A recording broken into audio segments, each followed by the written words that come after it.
not clear អាទិត្យមុនមេរៀនទី1មានទៅដល់ផ្ទះវិញមើលហើយមានអីឆ្ងល់ចង់សួរអត់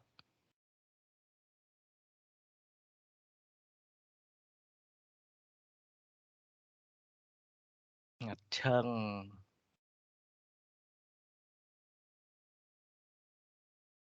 គ្រប់គ្នាមានមីក្រូហ្វូនអត់ទេ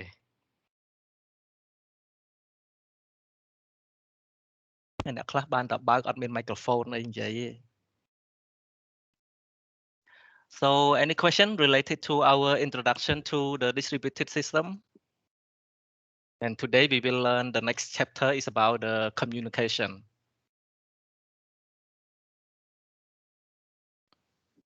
Anyone here?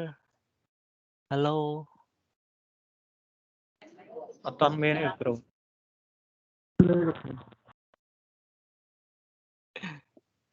ជួយនិយាយពេលខ្ញុំសួរជួយនិយាយមកវិញខ្លះៗមកកុំឲ្យខ្ញុំមានអារម្មណ៍ឯកោពេក Okay, so I think it's time now. Let's start our lesson. So last week we have learned about the introduction of the computer distributed system. Okay, so we learn what is a centralized system mean and what is the advantage and disadvantage of the centralized system. What are the motivation that lead us to that we want to move to the distributed system? So anyone can answer like why do we need to change from the centralized system to the distributed system? For a little bit summarize before we move to the next chapter, like to give you an idea of what we are learning last week. So why do we need to move from centralized system to the distributed system? What are the motivation behind it? Any volunteer? If no volunteer, I can pick up the name. So if there is a volunteer, you can speak. ចឹងមានអ្នកគេអាចឆ្លើយបានថាហេតុអីបានជាយើងចាំបាច់ move ពី centralized system ទៅជា distributed system វិញមាន volunteer ទេ Maybe teacher. Okay. We move from the centralized system to distributed system because have some reason like when we have a big system, we should use the distributed system because the distributed system is have good performance and high speed and more advantage. Yes, that's all. Okay. So your friend has already answered, but it is only touched a few points. But there's still more point to answer, like why we need to move from the centralized to the distributed system. And then he said that when we move from centralized system to the distributed system, it is very high performance and very fast speed. Do you agree or not?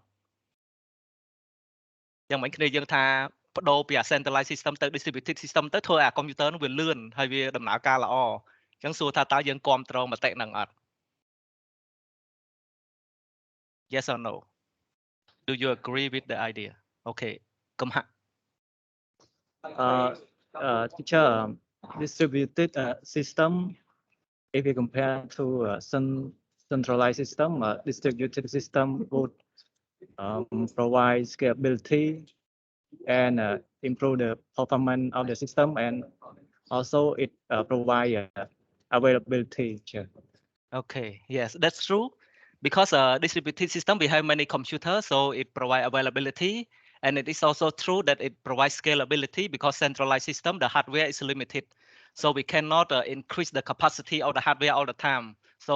one time the one single hardware or server or hard disk may be full, so we need another machine or another hardware, another server, another computer. Sometimes they call it a cluster of computer to work together in order to increase the capacity. So one is the scalability, another one is the availability. But for the performance, it is depend, just like I said, it is depend on how we design our architecture. So maybe next time we will see a different kind of architecture because one distributed system doesn't has a single architecture. So when we want to build a system, we need to design the architecture first. And there are different kind of architecture so that those design could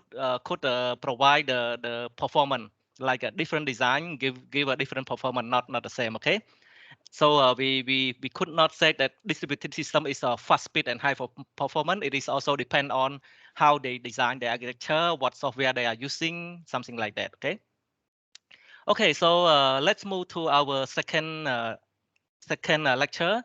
So in today's lecture, we are talking about the communication, like how the computer communicate with each other. Okay, so this week we will see a few topics. So some of the topic you may have already seen in the networking class, because normally the computer communication is related to networking. And then as a distributed system, there are many computers. So it is just like a network or an internet, the network of your computer. So some of the topic may be relevant to the networking class, and you have already known, and maybe we can make it more faster. So we will learn about what is the OZ model, TCP/IP, and HTTP protocol. So why do we want to review this kind of thing? Because it is related to our communication technology, for example, like socket or PC, RESTful, gRPC, something like that. That's why we need to see some topic of that networking, and then we will move to how the computer can communicate with each other. And nowadays, what are the technology that big company are using in order for the computer to communicate with each other, okay? ចឹងថ្ងៃហ្នឹងយើងរៀនមេរៀនតាក់ទងជាមួយនឹង networking ខ្លះកុំតែប្រហែលជា topic ខ្លះយើងអាចរៀនហើយហើយដោយសារយើងចង់រំលឹកតាក់ទងជាមួយនឹងមេរៀនដែលយើងត្រូវរៀនបន្តទៀតតាក់ទងជាមួយនឹង communication ហ្នឹង So I think everyone know OZ model, right? Have you ever learn networking course already? ចឹងទាំងអស់គ្នាធ្លាប់រៀនម៉ោង network ដែរទេធ្លាប់យល់ស្អី OZ model អីអស់ហើយ Yeah, teacher. Okay, so I think that is easy for everyone because you have already learned the networking. I just want to mention that in the in internet, they divided the communication of the whole system into 7 layer called OZ model, or sometimes 5 layer, and then there are the physical layer up to application layer. But what we are interested for the second lecture is about the network layer and the transport layer. Okay, so you can see that in the network layer you have something related to IP, and then when you have transport layer you have something related to TCP and UDP. And then when you do the communication programming like socket programming or whatever, you will see a lot related to like what is TCP, UDP, IP address, something like that. Okay, that's why we need to review a little bit about these two layers. So let's have a look at this figure. Normally in the centralized system, or sometimes people call it a monolithic system, we have a client, we have a server, and sometimes we have a storage or database. So in order for the client to communicate with the server, normally it is communicated through an HTTP protocol, okay? And then if we want it to be secure, we have another protocol called HTTPS, which means all the communication are encrypted. And then among them, we use the two layer that I have mentioned is the TCP/IP. So here among the 7 layer, you can see that here is the TCP at the layer 4 and IP at the layer 3. That's why we need, when the one computer want to communicate with another computer, we need an IP address, and then we need also a port number. Okay, so you can see that when we want to communicate it to the server, last week our IP address is, we can see we can write it localhost because it is inside our machine, or sometimes we can call an IP address like 127.0.0.1, which is refer also to a localhost also. But if we want to refer to the server which are not in our local machine, like somewhere else around the world, we need to provide the name of the machine. For example, we call it host. So it can be IP address or the name of the machine, for example, like google.com. Okay. And then we also need a port number. So when you have learning in the networking class, in order for the computer or the internet to translate between the name of the machine and the IP address, what are the service that we need? What are the service that we need in order to change from the IP address to the name of the computer, or sometimes from the name of the computer to the IP address? So what service do we need? យល់អត់និយាយអង់គ្លេសមកប្រើអញ្ចឹងយល់អត់ ចឹងឧទាហរណ៍ថា client នៃ server ហ្នឹងគឺដើម្បីតំណាក់តំណងគ្នាបានគឺវាតំណាក់តំណងតាម HTTP protocol នេះអូខេហើយនឹងវាត្រូវការ TCP IP នៅពេលដែលវាឆ្លងកាត់ layer ទី3ទី4នេះអញ្ចឹងអា layer ទី3ទី4ហ្នឹង IP គឺ IP address នេះតទៅពេល TCP IP នេះគឺតាក់ទងជាមួយនឹងរឿង port រឿងអីតិចទៀតយើងឃើញហើយបន្តមកទៀតបានន័យថា computer ហ្នឹងដើម្បីតំណាក់តំណងវាបានតតែស្គាល់ IP address ឬមួយក៏ port ឬមួយក៏ជួនកាលយើងវាមិនមែន IP address ទេវាគឺជាឈ្មោះហ្មងបានន័យថាឈ្មោះម៉ាស៊ីនហ្មងឬមួយក៏នៅលើអ៊ីនធឺណិតគឺជា URL អញ្ចឹងទៅ google.com អញ្ចឹងទៅអញ្ចឹងសួរថាតើនៅក្នុងកុំព្យូទ័រឬមួយក៏ម៉ាស៊ីនកុំព្យូទ័រឬមួយក៏អ៊ីនធឺណិតអីហ្នឹងដើម្បីឲ្យអាអ៊ីនធឺណិតទាំងមូលហ្នឹងវាអាចស្គាល់វាយ IP ស្គាល់ឈ្មោះម៉ាស៊ីនឬមួយក៏វាយឈ្មោះម៉ាស៊ីនស្គាល់ IP ហ្នឹងតើគេត្រូវការ service អីគេមានណាគេដឹង What kind of service that we need in order to translate from IP to the name of the machine or the URL or sometimes the URL to the IP address. So what are the service that we are using? It is called domain DNS teacher. Yeah, that's true. Why no one answer? DNS, okay? ចឹងរៀន network ដឹងហើយfor the computer they know the IP address but it is difficult for human to remember the IP address so that's why we need to write something that are readable for human like the name or the URL something like that but for the machine they don't know so in order to for the machine to translate from one domain to another domain like from text to IP from ITP to the text or to the domain we need a server or service called DNS okay so that is a networking class. If you don't understand, ask your networking teacher. Okay, so another question. Like here, you can see that some when we want to communicate with a server, we need a name and also a port number. So can I put any port number as I like? For example, like can I put the port number 1 million? Is it possible?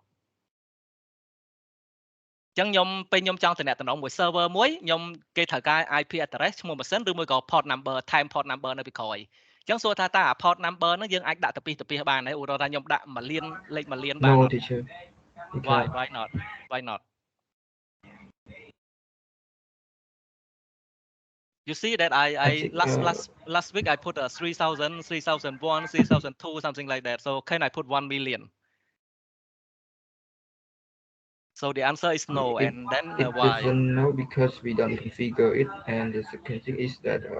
it's like one port. It's like one address to find that. Okay, not really true. So anyone else can answer. បានន័យថា port ហ្នឹងសួរថាយើងចេះតែដាក់លេខទៅពីបានអត់ឧទាហរណ៍ថាខ្ញុំដាក់50000ឬមួយក៏1លានឬមួយក៏3សែនអីចឹងទៅបានអត់បានមូលហេតុអីមិនបានមូលហេតុអី Anyone know?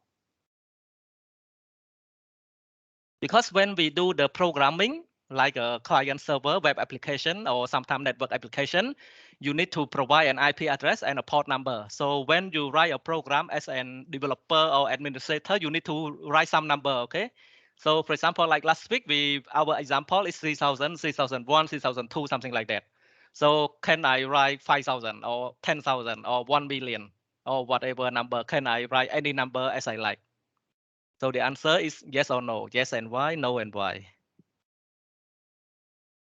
តោះអ្នកផ្សេងមានតែគេដឹងអត់ថាលេខហ្នឹងខ្ញុំដាក់ទៅពីបានអត់ហើយបើបានមូលហេតុអីបើអត់បានមូលហេតុអីត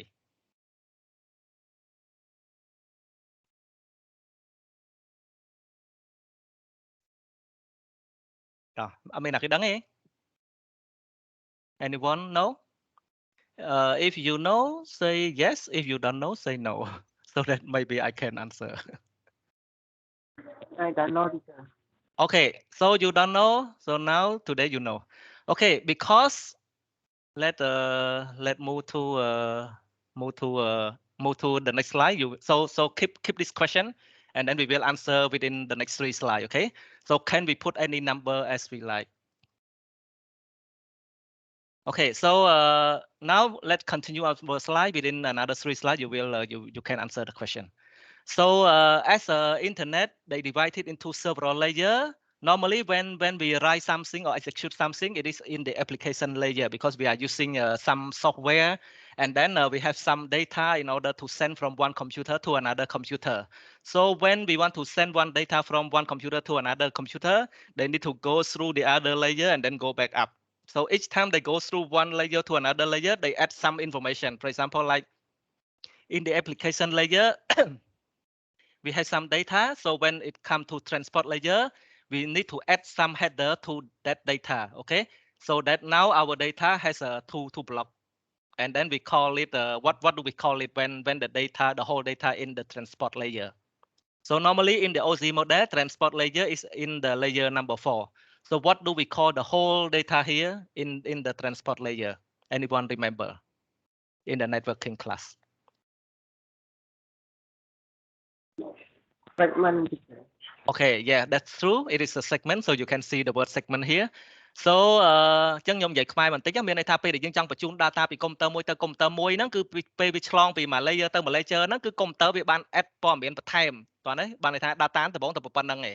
ចូល មួយ layer ថែមបន្តិចចូល មួយ layer ថែមបន្តិចចឹងវាមានថែម header រហូតចឹងពី application មក transport ហ្នឹងគឺវាថែម layer មួយ header មួយដែលនៅក្នុង data ទាំងមូលនៅក្នុង transport layer ហ្នឹងគេឲ្យឈ្មោះថា segment អូខេចឹង segment pack អានេះគឺជា package អានេះគឺជា frame ចឹងទៅ so you know that all the data when they go down to the layer they add another metadata, we call it header, and then the whole data together in the transport layer we call it a segment. Okay, and then the whole data in the network layer we call it a package. So a package include some data from the other layer like transport layer and the real data from the application layer. So when it go down to the physical layer, which is the cable,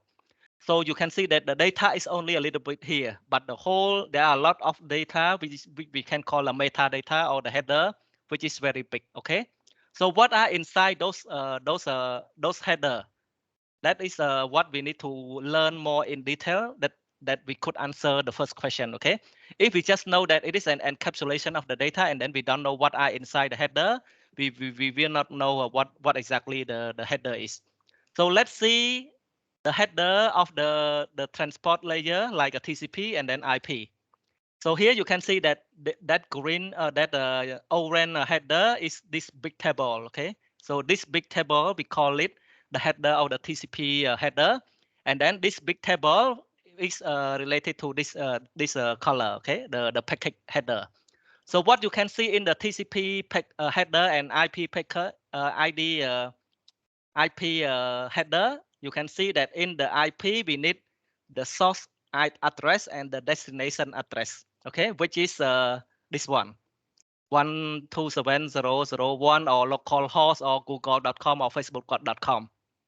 Because if we don't provide the destination address, our data the data will not know where to go. Okay, and then you can see that in the TCP header there are the source port and the destination port, which means that in order to communicate to another computer, you need to specify the port number, like what port number. So for example, like 3000. Okay, and then the port number is the information in the TCP header, and the size of the port is 2 byte. Okay,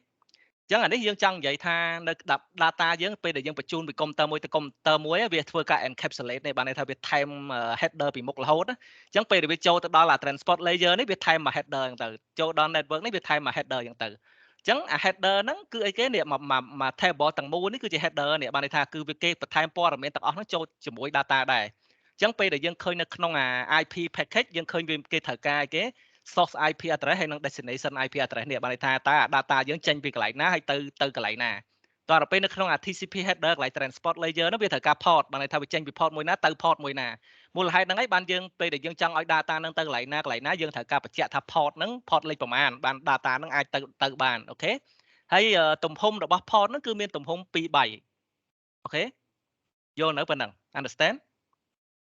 So now do you understand what is the TCP header and IP header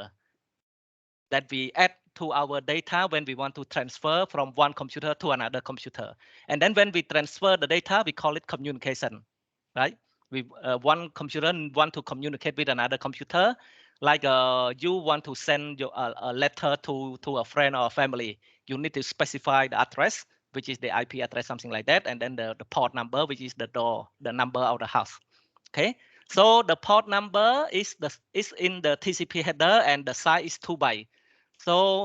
what are the value that we can store in 2 byte? អញ្ចឹងយើងដឹងថាអាកន្លែងដាក់ port number នៅ port number ហ្នឹងវានៅក្នុង TCP header ហើយទំហំវាគឺ 2 byte. ចឹងសួរថាបើ2 byte តើយើងអាចទុក port បានប្រមាណ port អាហ្នឹងចូលដល់ម៉ោង logic ម្ដង so now in order to write the port the size of the port is 2 bytes so what are the value that we can put in 2 bytes 2 power by 16 yeah 2 to the power 16 okay so what are the value of 2 to the power 16 because 1 byte is 8 bit 2 byte is 16 bit and then the value is 2 to the power 16 okay then the answer is this slide okay so normally the port number is not a real port which is not a USB port or a network card port or whatever it is just a logical port which is a data in which is the data inside the TCP header. So when you see this model, so here you add some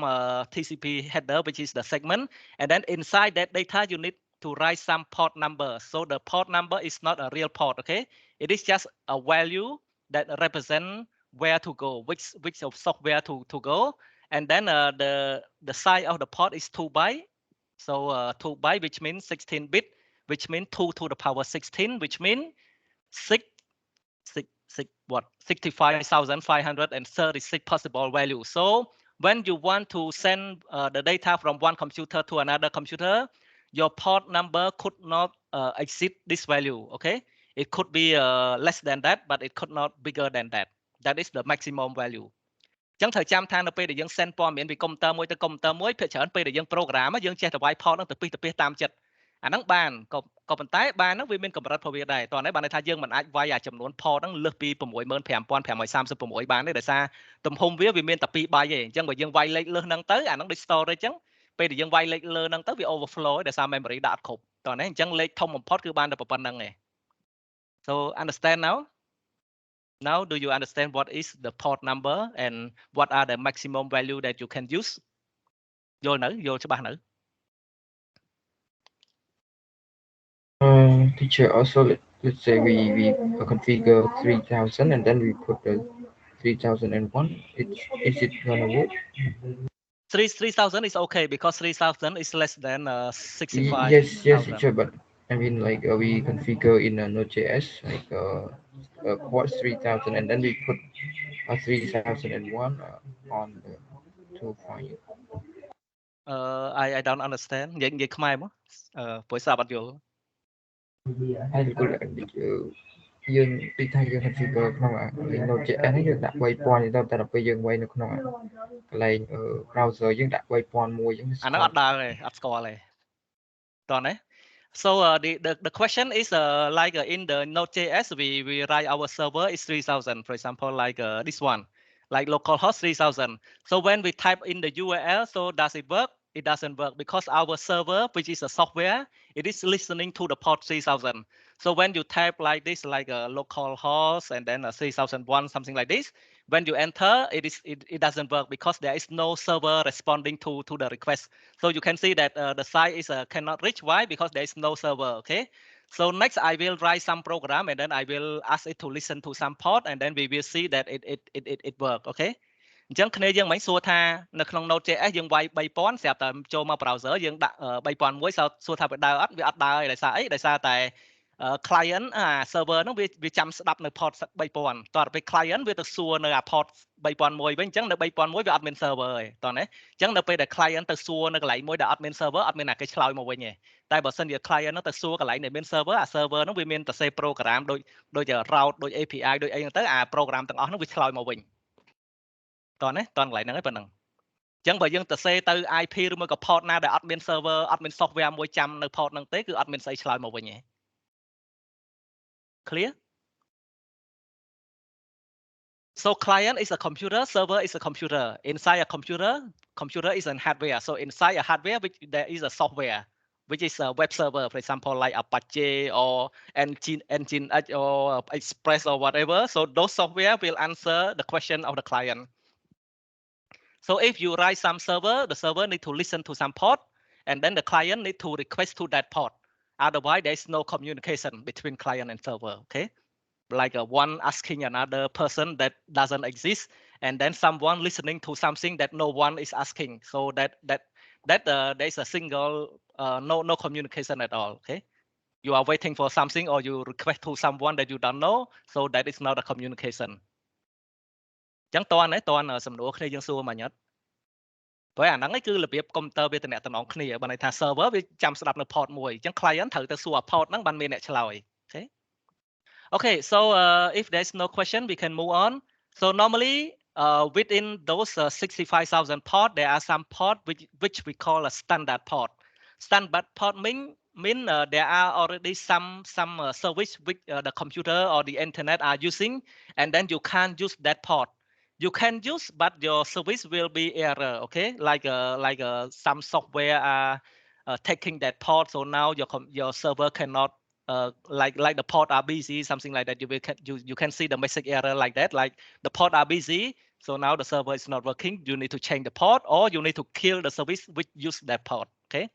So the standard port, which is 1021, it belong to the FTP protocol, which is the file transfer protocol. So when you want to send file, the internet are using a file transfer protocol, but now you can use a lot of other protocol, like even SSH, you can transfer the file also. So SSH is a secure cell. It is listening to port 22. If you install that service and running on your computer, the software will listening to the port 22. Okay. So email SMTP listening to port 25, DNS 53, HTTP 80, and then HTTPS is 443. So when you write the program, don't use that port, because if you use that port, your server may not running. Okay, sometimes the port are busy. Okay, understand? So here are some standard port, but there is also a well-known port. So well-known port, which is so normally the standard port is between 0 to 1023, and then there is also a register port, which means the company, when they build some software, they register some port from the one who control the port. Okay, I don't know what are the organization, but we can search online. That organization is responsible for licensing the port number. For example, like Oracle listening to which port, MongoDB listening to which port. Okay, so they register some ports. So that are the port that between 1024 to 49,151. So those are also the port that we can use if there's no software is using that port, because it is all the port are available. You can write any port, but the problem is it is conflict with other application or not. Okay, so the other port that you can use is more than this one, like from this port to this port you can use. So you can use whatever you want. Okay,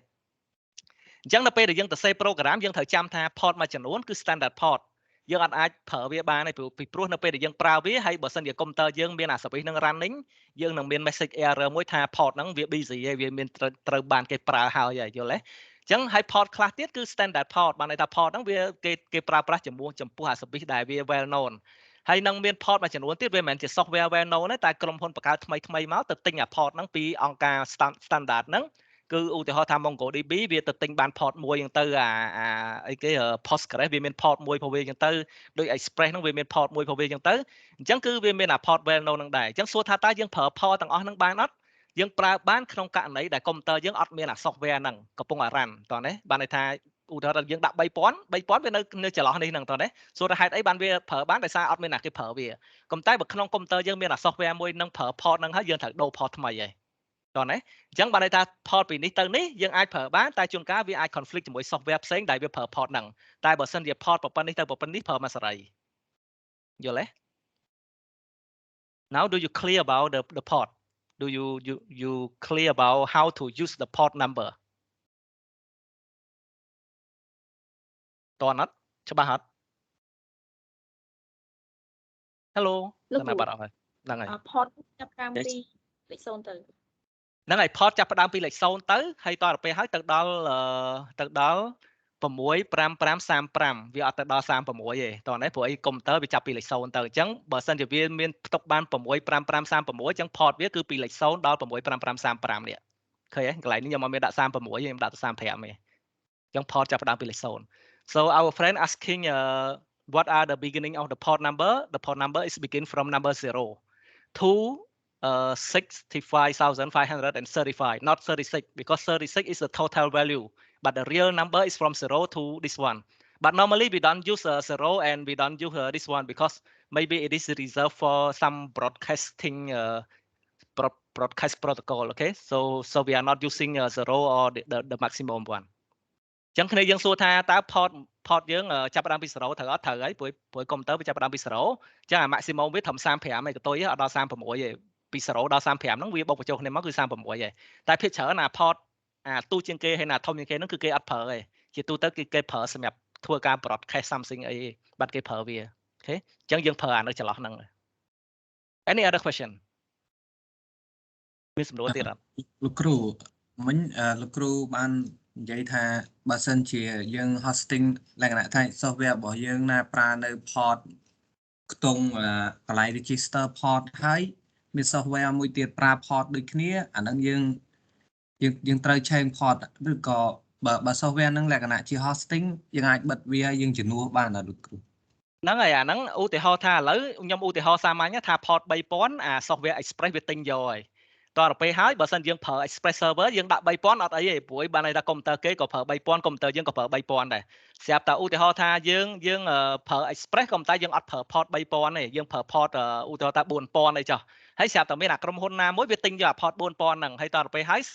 នៅក្នុងក្រុមហ៊ុនរបស់យើងហ្នឹងយើងប្រើ software ទាំងពីរហ្នឹង express ក៏ប្រើអាក្រុមហ៊ុនមួយទៀតហ្នឹងក៏ប្រើអញ្ចឹងវាធ្វើឲ្យ software របស់យើងហ្នឹងវា conflict port គ្នាទៅវិញទៅមកអញ្ចឹងវិធីដោះស្រាយគឺស្រួលទេមានន័យថាយើងបដូរ port number តោះណាតែភាគច្រើនពេលដែលយើងធ្វើការគេច្រើនតែប្រើ standard port មានន័យថាឧទាហរណ៍ថាបើ express ហ្នឹងគេភាគច្រើនប្រើ 3000 ទេយើងប្រើ 3000 តាមគេអញ្ចឹងទៅបើសិនជាឧទាហរណ៍ថាដូច ATPP អីវាប្រើ 80យើងប្រើ 80 តាមគេអញ្ចឹងណាតែភាគច្រើនគឺមួយទៀតគឺយើងប្រើ port អីសេរីតាមចិត្តយើងឯងគ្រាន់តែពេលដែលវាមានបញ្ហាយើងត្រូវបដូរ port solution គឺបដូរ port ហេតុអីបានបដូរបើសិនជាយើងនៅតែដាក់ port ហ្នឹងដដែលវា conflict គ្នាតែប៉ុណ្្នឹងឯងអូខេឧទាហរណ៍ port 22ក៏ដូចគ្នាដែរយើងចង់យកអា web server យើងមក listen to port 22ក៏បានដែរតែលុះត្រាតែអា SSH នេះវាអត់ដើរតោះណាតែបើសិនជា computer យើងមានអា SSH ដែរ server យើងគឺដឹងតែអត់ដើរហើយដោយសារអីអា SSH នេះវាមកយក port 22ហ្នឹងដែរបញ្ហាវាមានតែប៉ុណ្្នឹងឯងអូខេបាទលោកគ្រូដឹងហើយអញ្ចឹងការងារយើងនៅពេលដែលយើង so when you do the programming if you see that some your port are busy some process are using that port so what do you need to solve the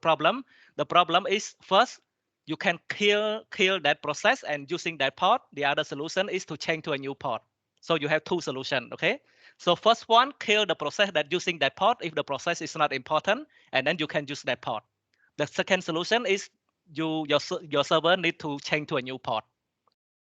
ចឹងនៅពេលដែលមានអាបញ្ហា conflict port ហ្នឹងកើតឡើងយើងមាន solution 2 solution ទី1យើងទៅ kill អា process ដែលកំពុងuse អា port មួយហ្នឹងបានន័យថាយើងអត់ចង់ឲ្យ process មួយហ្នឹងវាប្រើ port មួយហ្នឹងយើងចង់ឲ្យ web server យើងប្រើ port មួយហ្នឹងវិញអញ្ចឹងដើម្បីធ្វើចឹងបានតើយើងទៅ kill អា process ដែលកំពុងប្រើ port ហ្នឹងសិនហើយត្រូវ make sure ថា process ហ្នឹងវាអត់ important ទេបានន័យថា service ហ្នឹងវា run ចោលអត់ដំណើរការអីចឹងយើង kill វាចោលទៅហើយយើងទុក port ហ្នឹងឲ្យ server យើងប្រើតោះនេះអានោះ solution ទី1ដល់ពេល solution ទី2គឺយើងអត់ទៅប្រកួតប្រជែងជាមួយអា process ដែលកំពុងប្រើ port ហ្នឹងទេគឺ server យើងគឺបដូរ port ថ្មី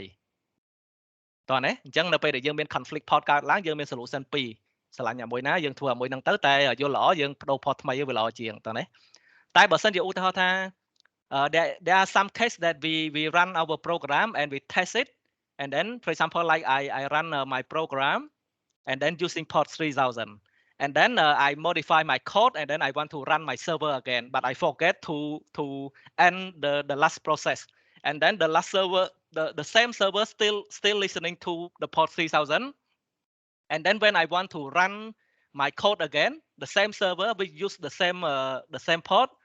the code doesn't work why because the old server which is still using that port so in that case you need to kill the process of the old process which are use that port in order for your code to run again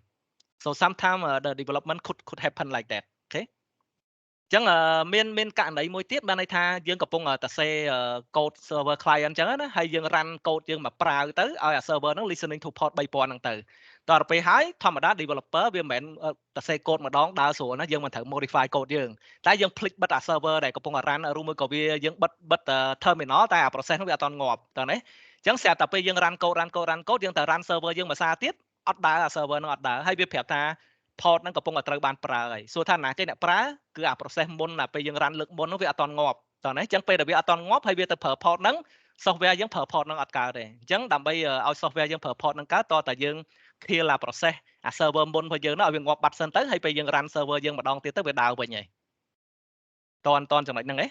ចាអាករណីហ្នឹងក៏មានដែរបើន័យថាពេលខ្លះយើងបិទតែ terminal តែអា service ហ្នឹងមិនដឹងវាមូលហេតុអីព្រោះយើងយល់អត់ដល់ដែរគឺវានៅដើរដដែលអញ្ចឹងតោះតែយើង kill វាចោលហើយនៅក្នុង Ubuntu នៅក្នុងអីវាមានរបៀបឲ្យយើង kill process ហើយអា kill ដក sudo kill ដក 9 អីហ្នឹងហើយ ID process ហ្នឹង kill ទៅវាងាប់ហើយ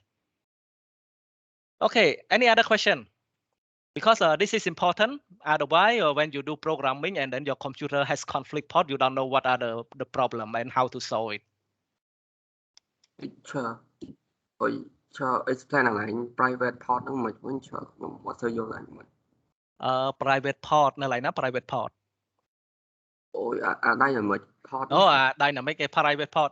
អា dynamic private port ហ្នឹងបានន័យថា port ហ្នឹងយើងប្រើបានមួយសេរីតោះនេះបានន័យថាប្រើ port ហ្នឹង private ហ្នឹងបានន័យថាវាឯកជនយល់ទេបានន័យថាយើងចង់ប្រើ port អីក៏បានដែរតែបើលើនេះឧទាហរណ៍ថានេះមានក្រុមហ៊ុនខ្លះគេ register អញ្ចឹងទៅអានេះមាន software ខ្លះប្រើអញ្ចឹងទៅហើយភាគច្រើនអា software ដែលប្រើហ្នឹងភាគច្រើននេះពណ៌ software អស់នេះតោះនេះអញ្ចឹងអា private port ហ្នឹងមានន័យថាឯកជនអញ្ចឹងណាគេក៏ប្រើក៏បានដែរយើងចង់ប្រើមួយណាក៏បានដែរ port ហ្នឹងគ្រាន់តែឈ្មោះវាអា dynamic ហើយ private ហ្នឹងគ្រាន់តែជាឈ្មោះវាតោះ any other question Chacha, I have one question. Okay. How to check port busy in your my device? Okay. So normally maybe I can show. I haven't opened my terminal yet. So maybe you can write the now if you are using a Ubuntu for example like that, and then you can write the command which show all the process. Okay. For example, like what are the command that show all the process?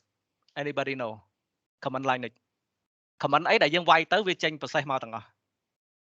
អាហ្នឹងតែពិតមកមាន OS តែគ្រូ OS យើងមិនដឹងបរៀនយើងនៅ So anyone know what are the command that we use to show all the process in the for example like Ubuntu's operating system I don't know so. Hả? Command អីគេ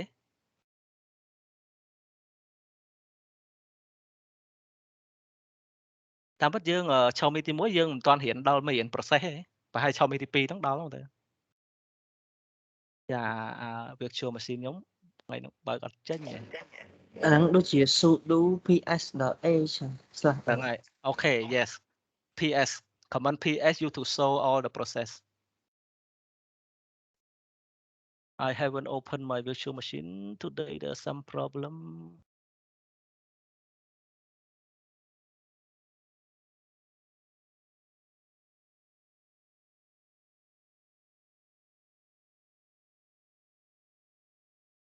Okay, so let's put it here. When it works, I will show you how do we see the process, how do we kill the process, and how do we know that the process are busy or not. Okay. អញ្ចឹងទុកនឹងសិនចាំវាដើរចាំខ្ញុំសូថាតើ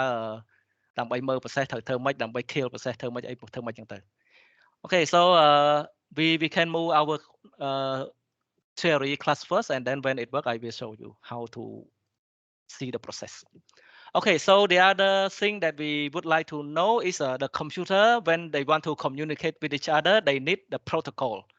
like HTTP protocol, TCP protocol, IP protocol, something like that. So what are the protocol? Protocol is a defined set of standards that computer must follow in order to communicate properly. So for example, like if you want to communicate with another computer, we have a OZ model. We have each layer need to insert some information. We call it header, and then inside the header there are some information that you need to follow. So those rules we call it a protocol, because if the computer doesn't using the same information when the data transfer from one computer to another computer, they don't understand each other. Okay, that's why the computer need a protocol. And then the port, as you already know, that port is a 16-bit number that used to direct the traffic to a specific service running on the computer network. So normally your computer doesn't running one software. You run a lot of software. For example, like web server software, DNS software, SSH software, email software, something like that. So each software has their own specific port. So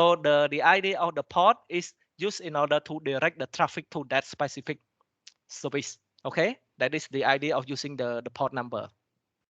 អញ្ចឹងកុំព្យូទ័រនៅពេលដែលវាចង់តំណគ្នាវាត្រូវការ protocol អា protocol នោះដូចក្បួនច្បាប់អញ្ចឹងបានន័យថាដើម្បីតាក់ទងគ្នាបានអា data ហ្នឹងត្រូវតែថែម header ក្នុង header ហ្នឹងវាត្រូវតែមានព័ត៌មានមួយចំនួនប៉ុណ្ណេះអញ្ចឹងពេលដែលយើងចង់ send data ទៅយើងត្រូវមានព័ត៌មានទាំងអស់ហ្នឹងបើយើងអត់មានទេពេលដែលយើងផ្ញើទៅដល់គេគឺគេអត់ដឹងថា data ហ្នឹងវាជាអីទេតោះណាហើយអាទាំងអស់ហ្នឹងគេឲ្យឈ្មោះថា protocol អញ្ចឹង protocol វាមានច្រើនវាមានដូច HTTP protocol TCP protocol IP protocol ហ្នឹងទៅ តើទៅពេល port វិញគឺអីគេ port វិញគឺវាសម្រាប់ direct អា traffic data ដែលយើង send ទៅហ្នឹងឲ្យវាទៅដល់អា software ដែលកំពុង run អញ្ចឹង software នៅក្នុង computer យើងវាមិនមែនមានតែមួយវាមានច្រើនអញ្ចឹងអា port ហ្នឹងតួនាទីវាគឺ direct traffic ទៅអា service អស់ហ្នឹងអូខេ Okay, let's see our terminal. So now here is my terminal. It's a bit slow because my computer is having a lot of data, so it's a little bit slow. នេះមិន slow ធម្មតា slow ខ្លាំងហ្មង Okay, so let's see. Now we have two terminal. Okay, so a terminal in computer it is a software. So it is an application. And normally when you learn the operating system, software is supported by one process. So when you run this terminal, there is one process is running. When you run this terminal, there is another process is running. Okay. For example, like I type PS. So when you see PS, this PS is also a software. So this software is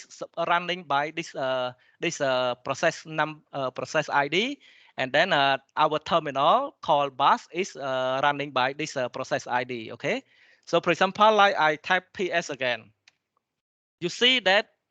the bus, our terminal is still having the same ID like 4114. But why PS here is 5599 and why PS here is 5857? Who can answer? That is the lesson in the operating system class. អញ្ចឹងបានន័យថានៅក្នុងកុំព្យូទ័រយើងត្រូវ run software ហើយធម្មតានៅពេលដែលមាន software មួយ run ណាយ៉ាងហោចណាស់គឺមាន process មួយនៅចាំគ្រប់គ្រងវាពីក្រោយតោះណាយ៉ាងហោចណាស់មានមួយអញ្ចឹងវាអាចមានច្រើនអញ្ចឹងឧទាហរណ៍ terminal យើងហ្នឹងគឺអា bus នេះតើនៅពេលដែលខ្ញុំវាយ PS មកវាមាន process 2កើតឡើង process មួយឈ្មោះថា bus IP ID វាគឺ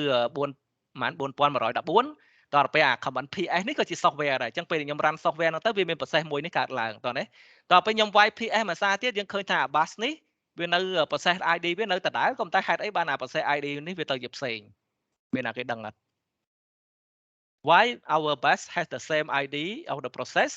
but the PS has different IP? Because it has two different process, so the second one cannot take the same number as the first process. Okay, it is not really correct. ចឹងមិញគ្នាយើងថាដោយសារតែ process នោះវាពីរផ្សេងគ្នាចឹងអា process ទី2មិនអាចយក ID ផល process ទី1បានទេតោះមានអាគេអាចឆ្លើយបានហេតុអីបានអាពីរហ្នឹង ID ខុសគ្នា Teacher, can you run PS again? If I run PS again, you can see that the PS has different ID,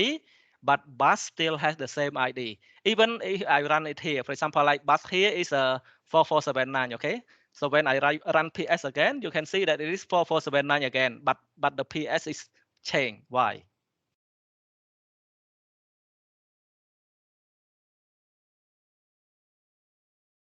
Chẳng mình kia dân tha đại sa tại process nó vì do tam phát ảnh đi mẹn port đó nè ID đó process ID nó mẹn port đó thì chỉ làm tập port mình kia dân tha đại sa tại vì do ID nâng hơi ấy rồi mới có port nâng hơi ấy chẳng vì ở do nâng ban tiền để chẳng chậm lại nó toàn trời It's like đó là cái trong slow vậy của dân hiện lươn tới có giáo để sầm khăn ở dân vô tới hiện khuôn ai sập vô mấy hiện ngay nó chởn công tái chọc mình chọc hay sầm khánh đo lại ná dân vô lại ná lọ lại nằng dân 300 hiện ở chọc mì này ngày trăm ngày bà hoa trăm time tàu tiền Yes, Chair, can you open new terminal and run PS? One more. Đã pi ấy toàn ở chết tiết Okay, so same thing. If I open a new terminal, when I run PS, you can see that my terminal has different ID. You see, not the same. Okay, And then the PS is also different. So no one has a 6962. Okay. Same thing when I run PS again, you can see that my bus is still the same, but the PS is always changing. Why? No matter how many terminals are It's open, it's the same. it's running three services. Three Hmm? service. ID. Nào cái đọc mơn nữa. Cái nào cái bác microphone đọc mơn này nè. Đó hả? À, toàn mình là cái slide thử rồi. À, toàn mình là cái slide thử. Thế bạn này ta toàn vô lên ta lại dòng phẹp món đó. Okay, so no one answered correctly. So now I tell you.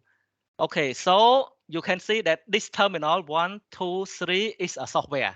So if it is a software, when you learn operating system, the lesson called process or thread, a software is supported by at least one process. Okay, an application is run by one process. So when I open this terminal, it run by this process. You can see that the process is still there. Because why? Because we haven't closed it yet. Okay. Same thing, if I run this application, this terminal, it is supported by this process 4479, 4479. So when I don't close it, this process is still here. You can see that it is still here. Even if I type PS again, it is still here. Okay, it doesn't go anywhere yet. Same thing, if I have this application, it supports like this process. But when I type PS, so each time I type PS, PS is also a software. So I will show you where is PS located. Okay, so PS is also a software, but it doesn't has an interface like a terminal like this. But it is also a software. So normally a software is supported by a process also. So why each time I run it, it change the ID, because when I run it, it show this information and then it die. So normally a process is was born and then die back. Okay, so when it die, when I run the same process, even the name is the same, but the software is supported by another process, which that is why it has a new ID. So one process has its own ID. So when it was born, a new process is coming, it show this data and then it die. Okay, so when I type another PS, it show this information. Here is the ID and then it die. Okay, and why this one is not die? Is still here because it is not die yet. Understand? Vô lách. បានន័យថាប្រសេសបានន័យថាប្រសេសបានន័យប្រសេសពេលដែលយើង run software មួយមានប្រសេសមួយកើតឡើង run software មួយមានប្រសេសមួយកើតឡើងតែអា software មួយនេះយើងអត់ទាន់បិទវាអញ្ចឹងអាប្រសេសនោះវាអត់ទាន់ងាប់ទេអញ្ចឹងប្រសេសនោះវានៅឃើញនៅដល់រហូតគេតែតទៅពេលអា software មួយនេះវា software ទូចកពិកកប៉ុកទេវាអត់មាន interface អត់មានអីហើយការងារវាគឺគ្រាន់តែ print ព័ត៌មានហើយងាប់ទៅវិញបាត់ហើយតោះនេះអញ្ចឹងនៅពេលដែលខ្ញុំ run software ហ្នឹងម្ដងទៀតអា software នេះមិនមែនអា software មួយនេះទេថ្មីត្បិតតែ software ហ្នឹងដូចគ្នាមែនតែប្រសេសដែលអាប្រសេសមុនហ្នឹងវាងាប់បាត់ហើយនេះអាប្រសេស59 5599ហ្នឹងវាងាប់បាត់ហើយអញ្ចឹងពេលដែលយើង run អានេះគឺមានប្រសេសថ្មីកើតមកទៀតហើយតោះនេះមូលហេតុហ្នឹងហើយបានយើងឃើញ ID វាថ្មីរហូតយល់នៅប៉ុណ្ណឹងយល់អត់ So this ID is not the same as port, teacher. Yes, ID is different than port. Okay, process ID is not a port. So don't confuse with ID and port. Because our friend, one of your friend asked, how do we know that the port is busy? How do we kill the process? Something like that. That's why I show this one. Okay. For example, like now I want to kill this one. I want to kill this terminal. So what are the commands that we use to kill something? So in Ubuntu, it is kill -9. Okay. And then so I can show another one because here we have 3. Okay. So now I want to kill this one. So what are the number that I need to write here? What are the number that I need to write here? អញ្ចឹងមកន័យថាឥឡូវខ្ញុំចង់ kill អា process មួយនេះអាហ្នឹងប្រៀបដូចជាយើង kill process មួយនៅពេលដែលវាកាន់យក port ស្អីមួយអញ្ចឹងណា So if I want to kill this one, what are the ID of this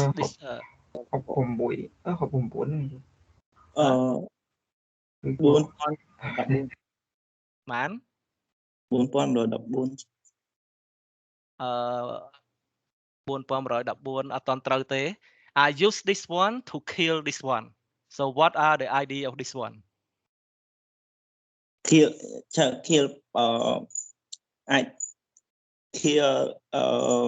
bus or kill processor. Kill អានេះ kill អា terminal មួយនេះ Okay. So terminal is bus, okay? Bus is this terminal. So when I want to kill this terminal, so what are the ID that I need to use? So normally I use this terminal to kill this terminal. Just like I use one terminal to kill some process that are running that using the port, okay? Something like that. ចឹងឧទាហរណ៍ថាឥឡូវអា terminal នេះកំពុងតែ run ហើយខ្ញុំចង់ kill វាចោលឬមួយក៏បិទវាចោលទីបើតាម interface យើងគ្រាន់តែ click បិទមកវាបិទហើយតោះណាតែឥឡូវខ្ញុំអត់ចង់ click ខ្វាយនេះខ្ញុំចង់ទៅ save ជា comment វិញត្រូវដាក់លេខប៉ុន្មាននៅលេខនេះតែ4/4តែ4 4 តែ4/9មិនបាន15ណាកន្លែងណា15ឬអត់មានឃើញ15ហ្មងគិតថា4/9នេះ44/9តោះណា so this terminal the ID is 4479 you can see here so here the service or the process is still running if it is a server it is using the port something like that okay so now I want to kill this one I just run the command kill 9 and then the ID of this terminal is 4479 okay so when I enter what happened you see it lost why it lost because I kill it okay for example like now I want to use this terminal to kill this terminal so what do I write kill 9 what are the ID ឥឡូវខ្ញុំចង់យកអាមួយនេះមក kill អាមួយនេះវិញ41 14ហ្នឹងហើយ41 14ទេកន្លែងលេខ9ហ្នឹងគេមកបាត់លេខ9ហ្នឹងគ្រាន់តែជា comment ឯសន្តៈផា comment kill ទេអញ្ចឹងដើម្បី kill បានអាហ្នឹងសន្តៈរបស់វាអញ្ចឹង okay so here is the now you learn two command okay so the first one is ps is used to list the process because your friend is asking how do you know that some process are running in the computer so when you put ps there is only two process okay but when you want to see all the process is ps -a so here you can see that there are a lot of process running see so for example like you have one web server is running you may see one web server here and then the server has a process ID here so when you want to kill that server you just need to write kill 9 and 3007 something like that and then that server is killed okay or if you want to know like what process are using which port for example like you if you don't know you can also search the internet for example like common language busy process like process busy port something like that so you can see that in order for you to see which process is using what port you can use this command okay ចឹងភាគច្រើនអត់ចេះអីស្រួល search ទៅ Google ទៅចម្លើយមកទាំងអស់ហ្នឹង for example like sudo lsof -i -p -n and then grep listen something like that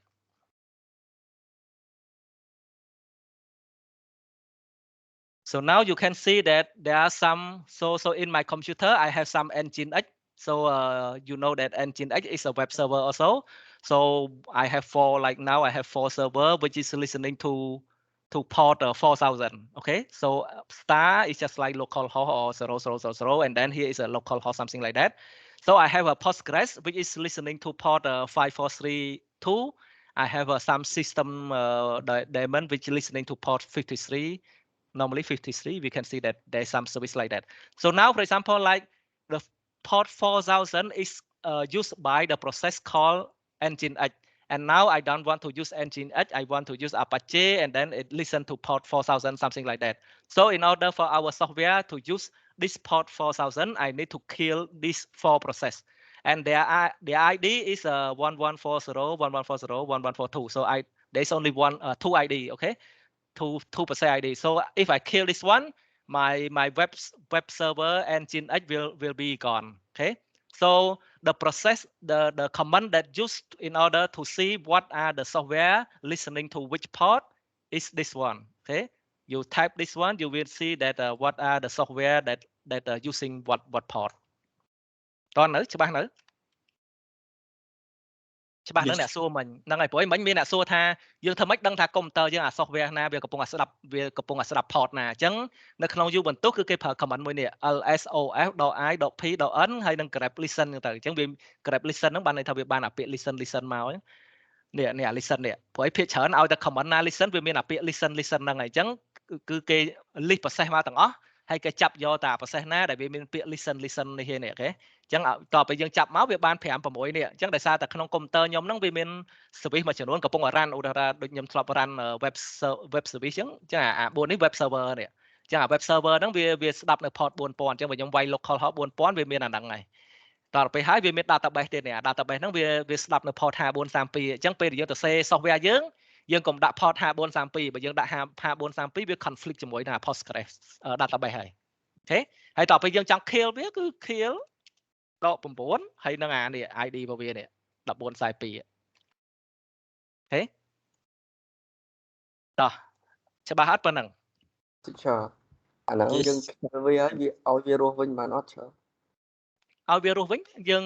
run command ឧទាហរណ៍ថាឥឡូវឧទាហរណ៍ថាដូច command ស្អីគេ command node របស់យើងដើម្បីឲ្យយើង run node យើងមិន run node ហើយ server.js ទៅវារស់វិញហើយតោះទេឬមួយក៏ស្អីគេអា engine x ធ្វើម៉េច run engine x ឲ្យដើរវាមាន command engine x ឲ្យ start អញ្ចឹងឧទាហរណ៍ថា start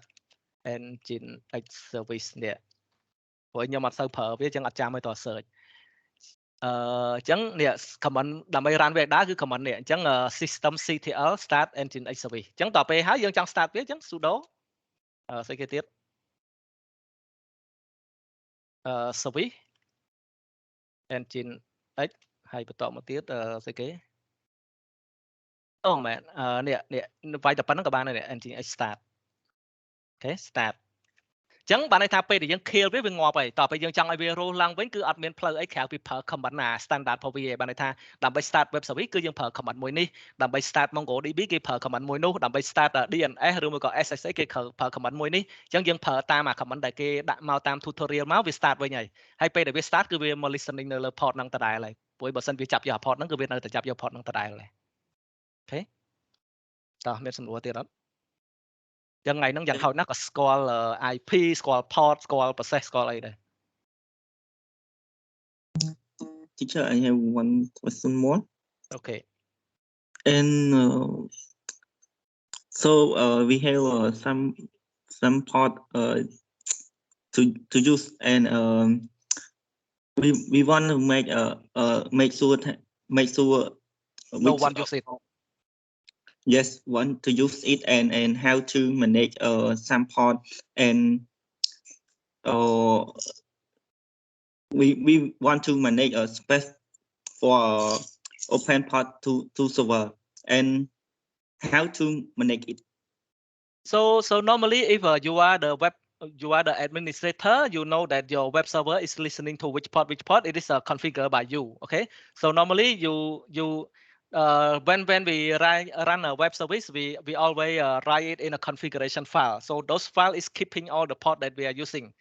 So normally, for example, like if we build some application, the client application and the server application is written by us. So we know that our server is listening to which port, and then so that the client needs to request to that port. So both client and server application are written by us, so that we know. Okay, so there is no problem of the conflict of the port. Only as a developer, you need to remember like what port you are using, and then you need to use it in both server and client. Or sometimes if there is another application that want to connect to your web server, so that means you need to provide that port number to them. So like if they want to connect to your API, they need to connect to your IP and then the port that you specify in your configuration file. អញ្ចឹងភាគច្រើនអា port ហ្នឹងបានន័យថាពេលដែលយើងទៅសេ software មួយទាំង client software ទាំង server software យើងអ្នកទៅសេទាំងអស់ហ្នឹងគ្មានណាគេអ្នកទៅសេតោះនេះហើយពេលដែលយើងទៅសេភាគច្រើនគឺគេកំណត់អា port ហ្នឹងនៅក្នុង configuration file មួយបានន័យថាយើងមាន file config មួយហើយយើងដាក់ថាយើងប្រើ port ណាអញ្ចឹងតទៅពេលបើ server វាប្រើ port ហ្នឹងហើយអា software client ក៏យើងអ្នកទៅសេដែរអញ្ចឹងយើងឲ្យវា request មកអា port ដែលយើងកំពុងតែប្រើហ្នឹងតោះនេះទោះបីជា port ហ្នឹងជា port អីក៏ដោយហើយតទៅពេលអា client ហើយ server software ហ្នឹងពេលដែលវាចង់និយាយគ្នាគឺដោយសារតែ software ពីរហ្នឹងយើងអ្នកទៅសេទាំងពីរអញ្ចឹងនាំឲ្យវានិយាយគ្នាបានវាអត់មានបញ្ហារឿង conflict port ទេតោះនេះដល់ពេលបញ្ហាមួយទៀតត្រង់ថាមាន software ផ្សេងមួយដែលជាដៃគូយើងឲ្យចង់ connect មក web server យើង API របស់យើងដែរអញ្ចឹងពេលហ្នឹង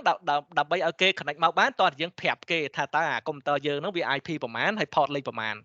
តោះនេះដល់ពេលអញ្ចឹងយើងប្រាប់គេប៉ុណ្្នឹងទៅគឺគេ connect មកបាន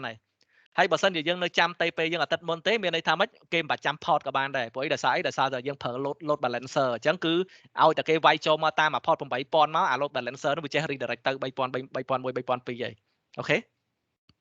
អញ្ចឹងអា software ដទៃទៀតមិនបាច់ចាំ port ច្រើនទេចាំតែមួយ port ចូលមកអា load balancer វាចេះរុញទៅរុញមកដោយសារវាជា router ដែរតន់យល់ Yes, teacher. Thank you. ហ្នឹងហើយ And the last question, I see some process is running, but I want You to don't use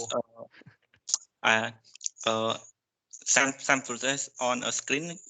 running. I want to change a port 4000 to 3000.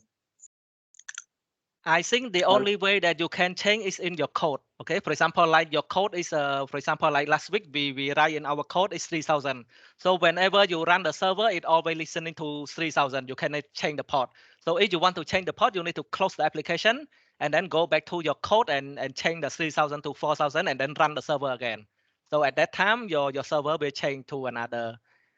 port. So you cannot run a command and then it change the port. It could not do like that. Okay, you need to change the code and then run the code again. អញ្ចឹងមិញគ្នាយើងសួរថាធ្វើម៉េចដូរ port បានគឺ port អត់មានអីមក run command ដើម្បីឲ្យវាដូរ port បានទេគឺផ្លូវមានតែមួយគឺ kill អា process ហ្នឹងចោលចូលទៅមើល code យើងវិញហើយទៅកែ port នៅក្នុងអា code យើងហើយ run server យើងឡើងវិញតោះនេះឧទាហរណ៍ថា server យើងធ្លាប់តែប្រើ3000 3001 3002ឥឡូវខ្ញុំលុប code ហ្នឹងចោលខ្ញុំដាក់ 4000 4001 4002ហើយខ្ញុំ run server ហ្នឹងម្ដងទៀតទៅវាស្ដាប់ 4000 4001 4002វិញហើយយល់ទេហើយអត់មាន command ណាដែលតែ say ទៅឲ្យវាដូរ port អត់មានទេ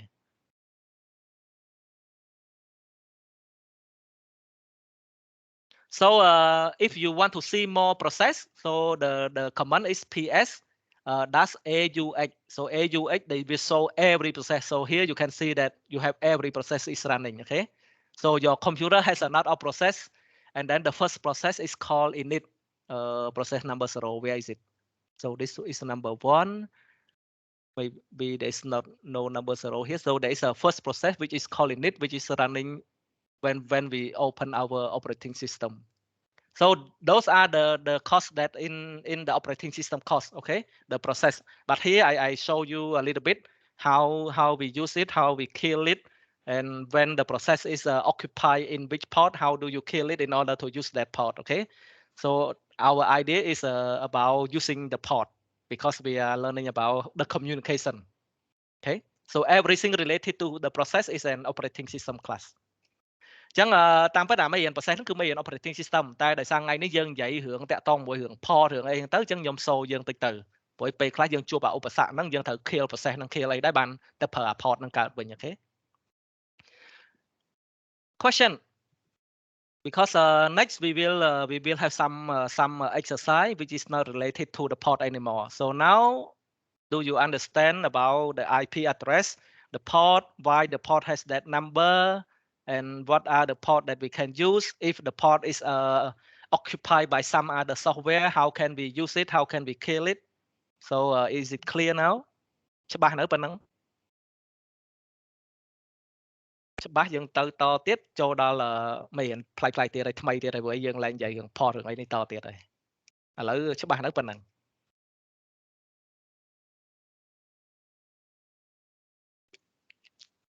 ថ្ងៃហ្នឹងភ្លេចអត់បាននេះអត់បាន record វីដេអូនេះមកសើមានចុច record ហ្នឹងមើលថ្ងៃហ្នឹងខ្ញុំភ្លេចចុច record បាត់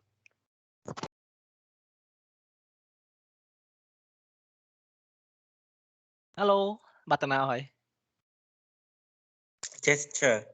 អូខេ record ហើយល្អអញ្ចឹងតោះឥឡូវគ្នាយើង yes or no បើថាយល់ដាក់ yes ម្នាក់មួយមក if you understand what the protocol what the port what are the process if you understand please type yes so that I know you understand or maybe you are listening yeah ចុចលើ chat មកហើយដាក់ yes មកបើសិនជាយល់ឬមួយក៏នេះ យល់បានប្រហែលអ្នកយល់បាន4នាក់60នាក់យល់បាន4នាក់ Okay, that's good. So now we have some new topic to learn. So we finish our process, our part. We talking about the browser, okay? Because when the browser is also a client, so when you see the architecture, the client is always the browser. And today we will learn the browser and maybe some postman if we have time. So let's see our browser. So here you have an Google, okay? So normally when you open Google, so I open Google here. Maybe I need to close my my course or maybe keep it here. Okay, so normally when you open Google, you know that Google provides some developer tool for you to track what is happening on the Google website. Okay, so if we want to go to the developer console, so how do we do it? មានអាគេខ្លះដែលប្រើ Google ហើយធ្លាប់ប្រើអា developer console របស់ Google ដើម្បីចូលទៅវាត្រូវធ្វើម៉េចចូលទៅវាបាន right click to inspect. Right click inspect. Okay, so you can right click inspect. Yeah, there's a source network. Yeah. So normally the quick way is right click inspect. Okay. Or if you don't have right click in click spec, you could click on the setting here, and then there is a more tool here, and then you can see that here there is a developer tool. Okay, so Control Shift I, so it is the same. So developer tool and right click is the same. Okay, so when you open this one, it will show you everything that happening on the browser. Okay, so normally when there's a normal user, they don't care about what is happening. But as an IT, as a developer, as a front-end developer, you need to know what is happening on the browser. So in order to do that, you need to right-click, inspect, okay? Or you can setting, more tool, and developer tool, okay? So now when you see this one, here you can see a lot of menus. So you can have console, you can have networking, you can have performance, memory, application, and so on. So when you click on the network, so now when you don't type anything, you don't see anything yet, okay? For example, like when I refresh the page. So you can see when I refresh the page, there's a lot of things happening here, okay? You can see that we have a new tab, we have JavaScript, we have CAF file, we have a lot of JavaScript and so on. So what are these things? What are these things? មានអាគេដឹងហើយបានន័យថានៅពេលដែលខ្ញុំប្រើ developer console network ហើយគ្រាន់តែខ្ញុំ refresh page pop មានស្អីគេមកឡើងមកកំភ្លុះនេះ What are these things?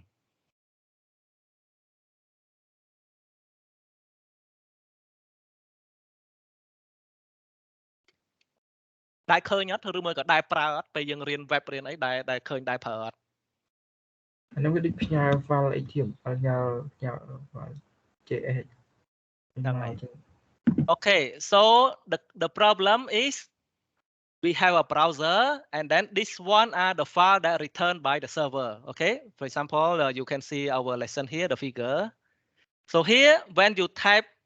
I refresh, which means google.com, okay? When I refresh or something, it will request something to the server. If they need some information or some data, it will retrieve from the database, or sometimes it will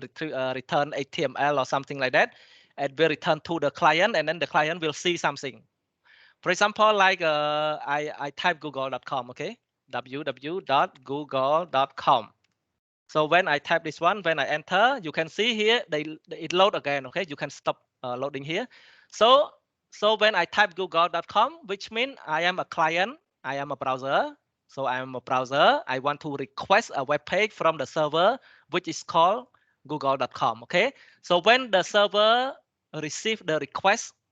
it will return what are the Google page and then return it back to the client. So when it returns back to the client in the browser, because I am using my developer console, I see that the server return google.com, it turn CIS, it turn many things. Sometimes it's a cookie or whatever, a lot of things here. And then you can see that there is also a status. So the status 200 means which is it is working. Okay. If I close my internet and then when I type google.com, you will not see this one 200 and then the page will not load. Okay. So everything you see here is the communication between client and server. Okay. It uses an HTTP protocol because you can see here is a HTTP protocol, and these are also the package that send request and return from the server.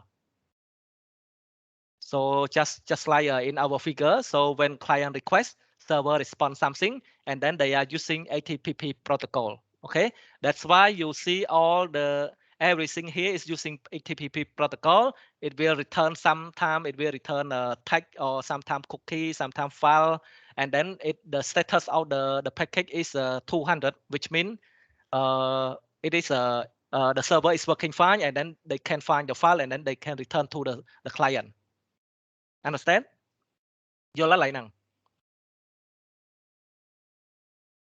ចឹងនៅពេលដែលយើងចង់ដឹងថា client server ហ្នឹងវាតំណតំណងគ្នាមិនចឹងយើងចូលអា browser យើងមិនចឹងហើយតទៅហើយយើងវាយ refresh ឬមួយក៏ google.com ចឹងទៅយើងឃើញអា server ហ្នឹងវាផ្ញើមកច្រើនណាស់តោះនេះអាហ្នឹងគឺជា package ដែលផ្ញើមកពី server ហើយអាពេលដែលវាតំណតំណងគ្នាទៅវិញទៅមកហ្នឹងគឺវាប្រើ HTTP protocol ចឹងហើយយើងឃើញវាផ្ញើមាន file មាន image មានអីហើយ status វាគឺ200ចឹងភាគច្រើនអា HTTP ហ្នឹងឲ្យតែ200ហ្នឹងមានន័យថាម៉េចមានន័យថាវា server ហ្នឹងដើរបានដំណើរការបានល្អហើយ page ហ្នឹងគឺវារកឃើញយល់ទេតោះណាប៉ុណ្ណឹង question យល់អត់ hello យល់ទេព្រោះអាមីនេះវាចាប់ដើមចូលដល់រៀងទ្រឹស្ដីចាប់ដើមរៀង practice ណាចាប់ដើមដូចលំហាត់អញ្ចឹងវារៀងយ៉ាប់តិចវាមិនមែនតែទ្រឹស្ដីអូ HTTP protocol គឺជា protocol ដែល client server និយាយគ្នាអីវាមិនមែនអញ្ចឹងទេអញ្ចឹងវាចាប់ដើម technical តិចហើយអញ្ចឹងបើសិនជានេះយើងយឺតហើយអត់ច្បាស់សួរអញ្ចឹងអានេះបានន័យថា client គឺ browser ពេលដែល URL ទៅវាចង់និយាយមួយ server តទៅពេលវានិយាយមួយ server វា listening to IP ហ្មងឧទាហរណ៍ Google វា IP ហ្មងអញ្ចឹងទៅដល់ពេលហើយ ដល់ពេល Google វាចាប់បាន request ហ្នឹងវាឆ្លើយមកប្រាប់ server វិញគឺអាទាំងអស់នេះអាហ្នឹងគឺចម្លើយពី server មកវិញទេតែគ្រាន់តែយើងជាមនុស្សធម្មតាយើងមើលអីអត់ឃើញទេតោះណាដល់ពេល click មកយើងឃើញតែមាន Google មួយហើយនឹងមាន input ហើយមានស្អីមួយយើងអត់ដឹងថាតាមពិត Google send អីមកខ្លះទេតោះណាតែដល់ពេលយើងមើលអា developer console បានយើងដឹងថាអា Google ហ្នឹងវាផ្ញើមកឡើងមក plus នេះឧទាហរណ៍ថាគ្រាន់តែវាយ google.com ចាំមើលកន្លែងនេះតេស្អាតទេអត់មានអីទេគ្រាន់តែយើង request ទៅ Google ភ្លាមអូខេគឺ Google ផ្ញើមក plus អូខេ behind the scene ណាបានន័យថាអា application ខាងក្រោយវាផ្ញើមក plus តែដល់ពេលសម្រាប់យើងជា user ធម្មតាយើងអត់មានដឹងអីទាំងអស់យើងគិតថាអូ Google ផ្ញើមកតែប៉ុណ្នេះនេះមានរូបមួយមានអីមួយតែប៉ុណ្្នឹងតែតាមពិតនៅពីក្រោយនេះមក plus យល់ទេអាហ្នឹងគឺការទំនាក់ទំនងរវាង client ហើយនិង server ហើយតាមរយៈ HTTP protocol ឬមួយក៏ករណីនេះ HTTPS អូខេ clear ក៏តែច្បាស់បានទៅមុខទៀតបើមិនអញ្ចឹងទេទៅមុខកាន់តែវែងទៅ clear មកឆឹង Yeah, teacher. អត់សូវលឺអ្នកនិយាយ Okay, so now let's move on. So now you know that when you do request to the server respond a lot of things. Developer need to know that server return a lot of things. Okay, normal user is okay. You only see a blank page, but normally it return a lot of things. And then here you can see that there's a network menu. You can also click on for example like this file, this one. I click on this one. And then it show a lot of other submenu, for example, like header, preview, response, initiator, time, cookie, something like that. Okay. So when we click on the header, you will see that normally when we request to the server,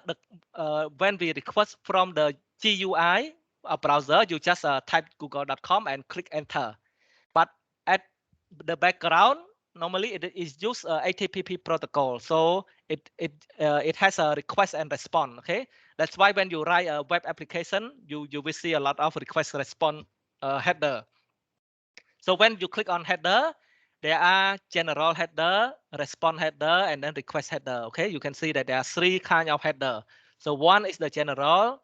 second one is the response, and then the other one is the request. So when you click on general, you can see that we are requesting to google.com, and then the method that we are using is the method get, and then when it return the code 200, which is okay, the file is working fine. And then here is the IP address of the google.com. So 142.250 is the IP of google.com, and then 443 is the HTTPS protocol. So when we want to connect to the server, you need IP and you need a port. Okay. So these are the port that want to communicate through an HTTPS protocol. Okay. So when you see, you can see request header first. So here the request is what? I want to request google.com method get, and then if you write the programming API or whatever, the part of it is a root. So slash is a root, and then the scheme is HTTPS, and then the accept, which means I want to accept something like application image web image or whatever, something like that, and then the accept encoding my language that I want to accept is English language, something like that. Okay, and then Google also return a lot of cookie to you. So here you can see that there are a lot of cookie here. Okay, so this we call it a request header. Okay, and then here is another one, a response header. Okay, so that it respond a lot of things also. Okay, and then the real file you can see here. Okay, ចឹងអ្វីដែលខ្ញុំបង្ហាញនេះគឺចង់បង្ហាញឲ្យយើងថានៅពេលដែលអា server ហើយអា client ហ្នឹងវាតំណែងគ្នាវាមិនមែនគ្រាន់តែ click ទៅហើយឃើញអីមកតែប៉ុណ្្នឹងសាមញ្ញទេនៅពីក្រោយហ្នឹងបើសិនជាយើងជា developer តាក់ទងជាមួយនឹងអា client server អា website ឬមួយក៏អីហ្នឹងយើងច្បាស់ជាឃើញហើយបានន័យថាដើម្បីបង្កើត route បង្កើតអីមួយយើងត្រូវមាន URL យើងត្រូវមាន port យើងត្រូវមាន method get មាន method post មាន method អីហ្នឹងទៅហើយកូដដែល Google ហ្នឹងវា return ទៅ return មកហ្នឹងវាមាន200វាមាន400 404វាមានអីចឹងណាយល់ទេអាហ្នឹងអ្វីដែលខ្ញុំចង់បញ្ជាក់ឲ្យយើងកាន់តែច្បាស់ព្រោះអីពេលខ្លះយើងអត់ដែរឃើញរបស់អស់ហ្នឹងទេយើងធ្លាប់តែឃើញ web page ធម្មតាហើយនឹងកូដធម្មតារ៉ាន់ទៅដើរតែយើងអត់ដឹងថានៅពីក្រោយហ្នឹងវាមានរឿងអីកើតឡើងទេតោះណាចឹងថ្ងៃហ្នឹងគឺយើងរៀនឲ្យចេះដឹងថាតើអានៅក្នុង Google ហ្នឹងវាមានអា console នឹងកើតឡើងគឺវាមានអារឿង console នឹងអីហ្នឹងហើយយើងអាចប្រើវាបានវាមាន network ចឹងទៅយើង refresh យើងអីចឹងទៅវាបានព័ត៌មានមកទៅពេលដែលយើង click លើរបស់មួយចឹងទៅយើងអាចមើល header ក្នុង header ហ្នឹងវាមាន response មាន request មានអីចឹងទៅអូខេ clear កាលពីមុនមកដែលឃើញអញ្ចឹងអត់ Have you ever seen this kind of thing before when you do the web development? Yes, teacher. When we are working with fetch API or asynchronous JavaScript. Okay, so if you have seen it is better now you seen again, so it's clear. Okay, I don't need to explain more of it because it is also in the web classroom. Okay, so normally when we are IT, when we learn some lecture, it is related to one another. It is not isolated. So like what we are learning today, you can see that some part is related to networking, some part is related to web application because everything is together. Okay, computer, software, communication is the same. So let's move on. What do we have next? So now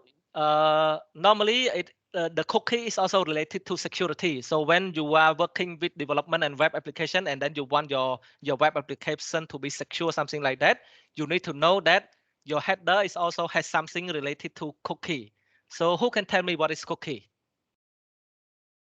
ចឹងបានន័យថានៅពេលដែលយើងធ្វើការជាមួយ web វាមានអារបស់មួយដែលយើងហៅថា cookie ដែលវាផ្ញើទៅផ្ញើមកនៅលើអា HTTP protocol ហ្នឹងឥឡូវណាគេអាចប្រាប់ខ្ញុំបានថា cookie ជាអីមានណាគេដឹងអត់ What is cookie?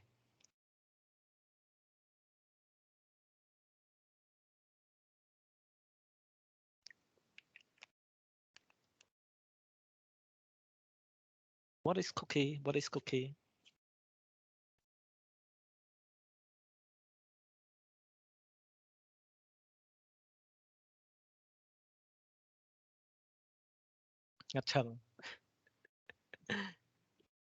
What is cookie? Google.com. What is cookie? Cookie used to store email or some address that we log in. Okay, so normally cookie is it is also a storage, a cache on the browser. Okay, so when you write something and then you want to store it in the browser, you store it in a cookie. Okay, so there's also a lot of security problem related to cookie. So just like I said, when I type google.com, for example, like www.google.com. So here now it go to Gmail. google.com. Okay, and then when I go to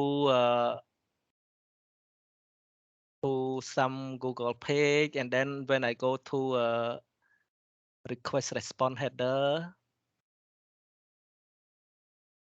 so you can see that when you request to google.com, it returns something, and Google also set a lot of cookie in your browser. Okay, so here you can see that there is a cookie called one pizza. It's related to that, related to this and that. So normally we can say that cookie is just like a memory or a cache or something that in the browser that Google can put some data, and then when you request to Google again, Google will send all those cookies back to their server. Why Google do that, or why all the web server or everything on the internet do that? When you request something, they know you, they set some cookie on your browser which you can store on your browser, and then when you request them again, they will use that cookie in order to send back to the server again. ចឹងបានន័យថា cookie វាប្រៀបដូចជា memory ឬមួយក៏អីមួយដែលនៅ browser របស់យើងចឹងចឹងអាហ្នឹង client side វាមិនមែន server side ទេតោះណាចឹងបានន័យថានៅពេលដែលយើង request ទៅ server អា server ហ្នឹងវាទទួល request ពីយើងហើយវា set cookie នៅលើ browser យើងឲ្យ browser យើងចាំព័ត៌មានមួយចំនួនតោះណាតែដល់ពេលថ្ងៃក្រោយយើង request ទៅវាមួយសារទៀតអា browser របស់យើងហ្នឹងបញ្ជូនអាព័ត៌មានដែលវាបាន save ទុកហ្នឹងផ្ញើទៅ server មួយសារទៀតមូលហេតុអីបានវាធ្វើចឹងមានអ្នកគេដឹង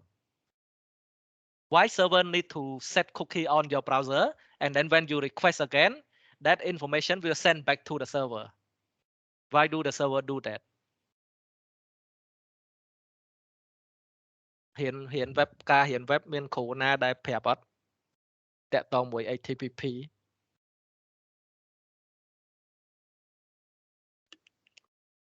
តើណាច្បាស់ហ៎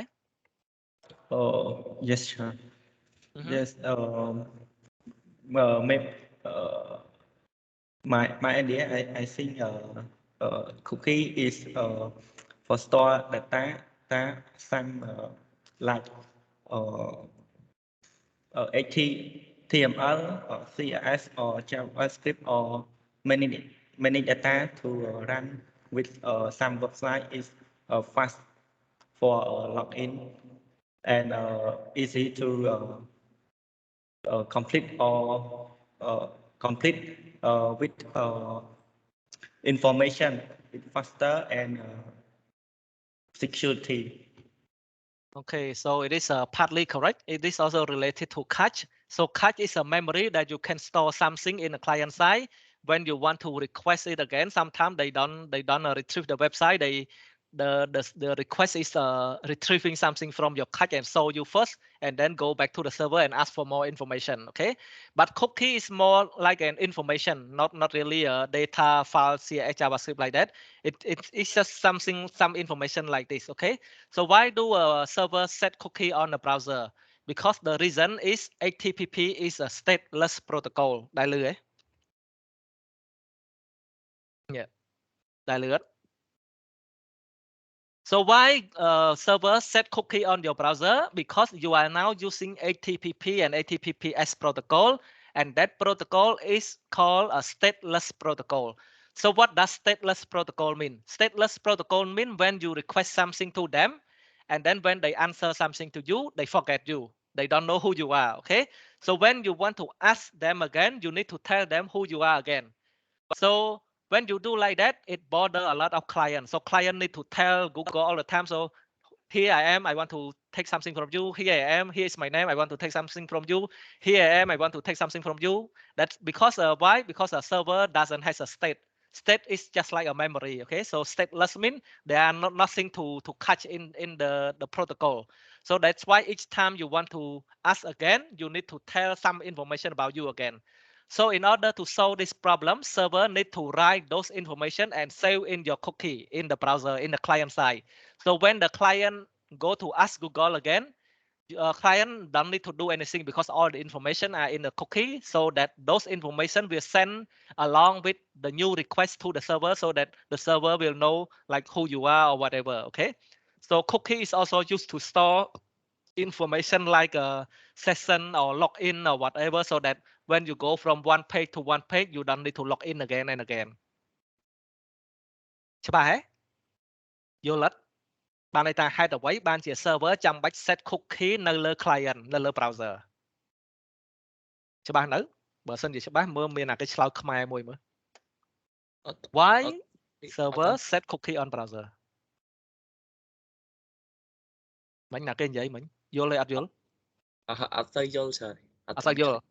អត់ចង់មានអ្នកយល់អត់លោកគ្រូខ្ញុំគិតថា cookie ហ្នឹងវា store តន័យ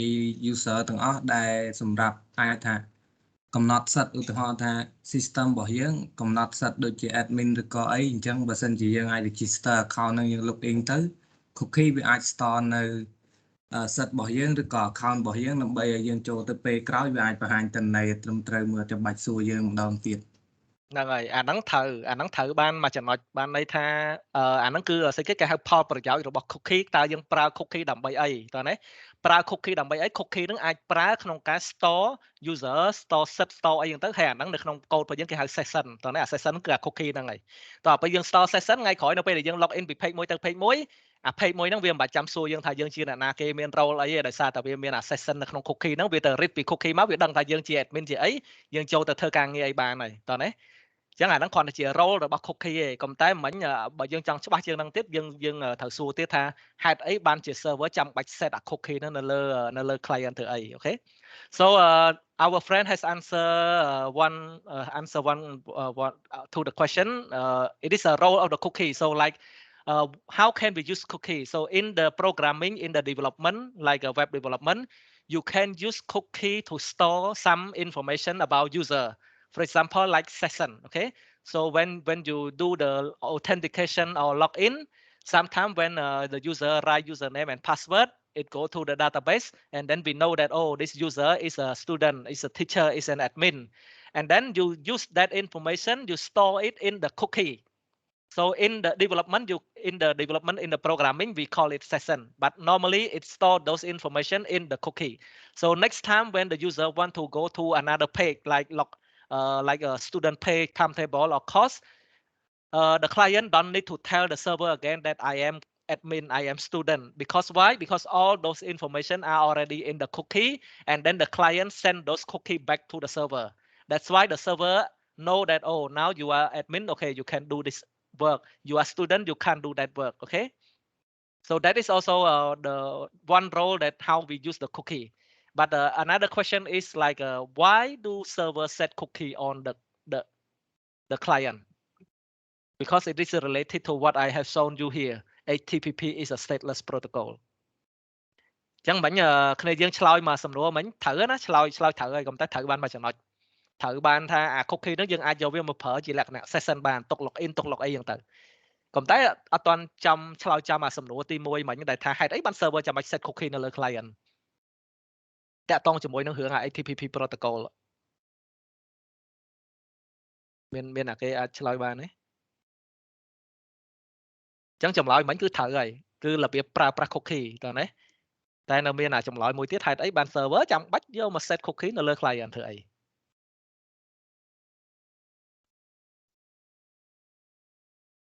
No one know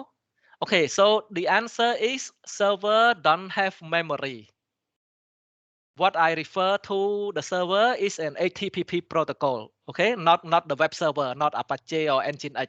HTTP doesn't has some kind of memory to memorize so whenever client connect to it it forget all the information if you want to remember it you store that information in the database you store that information from the database to the cookie so that the HTTP protocol will remember okay otherwise HTTP don't remember anything so when you request forget when you request forget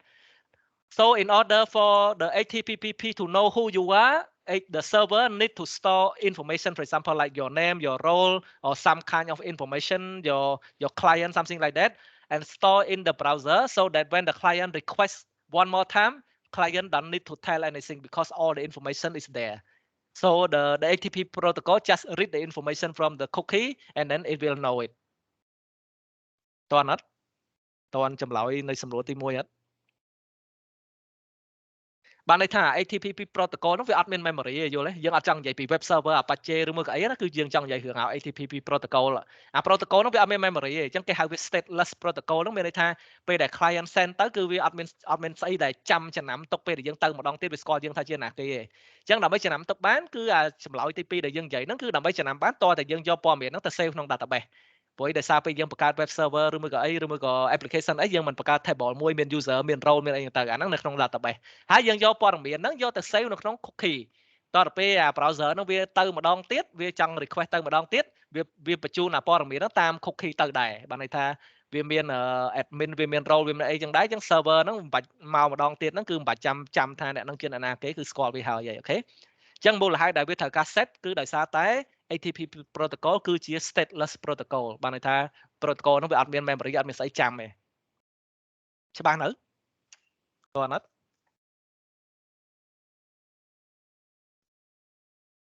clear ចុះ cookie ហ្នឹងមាន expire ទេចុះមាន cookie មាន expire មានរស់មួយជីវិតក៏មាន expire ក៏មានស៊ីសងលើយើង set ទេ so there's a question like can cookie expire so cookie can expire but it can also live forever it depends on do you set the expire or not okay so if you don't set expire it will be there forever but if you set expire when the time's up it will expire so now let's create our cookie okay ឥឡូវបង្កើត cookie ខ្លួនឯងដើម្បីឲ្យចេះកុំឲ្យថាអត់ចេះ for example like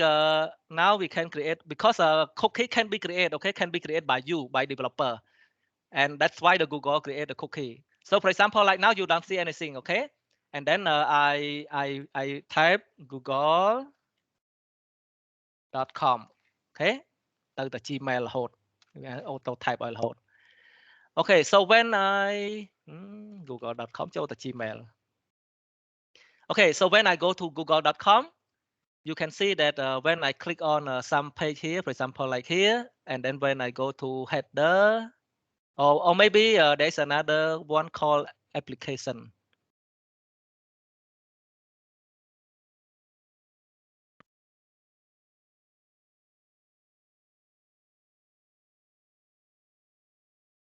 but only application okay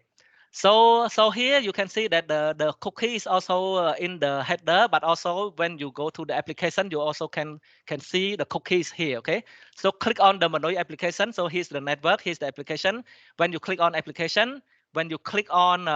here is the cookie okay you can see that Google store a lot of cookie in your computer for example like the name for example like here you can see 1p jar and then the date is also a cookie and then you can see that information also in the header for example like where is the cookie